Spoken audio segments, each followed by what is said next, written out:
The scene is set at a voting booth in Middle America.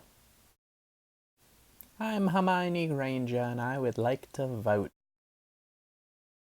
La-ti-da-ti-da-ti-da-ti-da, la-ti-da-ti-da-ti-da-ti-da. I'm gonna do my part. I'm gonna do my part. Civics. Government. America. Hello, sir. I would like to vote. Do you have proper identification? What? I've never needed that before. You all know me. I'm Hermione Granger. Sorry, ma'am. Due to the new voter ID laws, we're going to need to see some proper identification. Voter ID laws? What is that? Well, Hermione, the 2020 election is less than a year away, and voter ID laws are back in the news, in print, media, and television. People are yelling about them on Twitter and Facebook, but what exactly are voter ID laws, and how do they affect people when they head to the polls? Well, voter identification laws are laws intended to ensure the person casting the ballot is the individual registered to vote in an election. It's a way of verifying a citizen's identity and legal right to vote.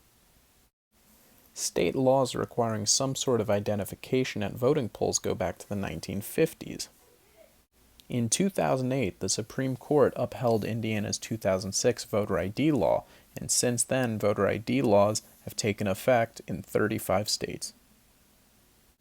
Voter ID laws can be varied and differ from state to state, but generally fall into four categories. They are laws requiring strict photo IDs, laws that require strict non-photo IDs, laws that request a photo ID, but if a voter doesn't have the photo ID, then they have to provide certain forms of information to verify their identity. And then there are laws that request a non-photo ID, but if a voter doesn't have the ID, most states allow the voter to cast a provincial ballot, allowing them to return to verify their ballot within a certain number of days. These laws are highly controversial as they are enacted along party lines.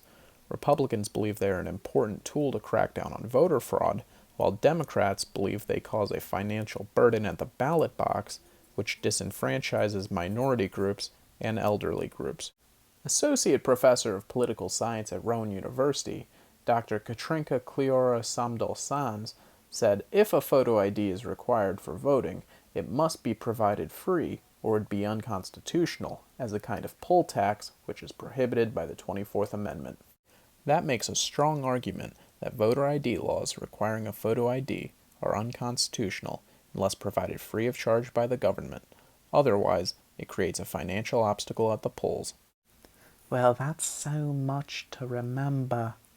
I'm gonna stick to Hogwarts.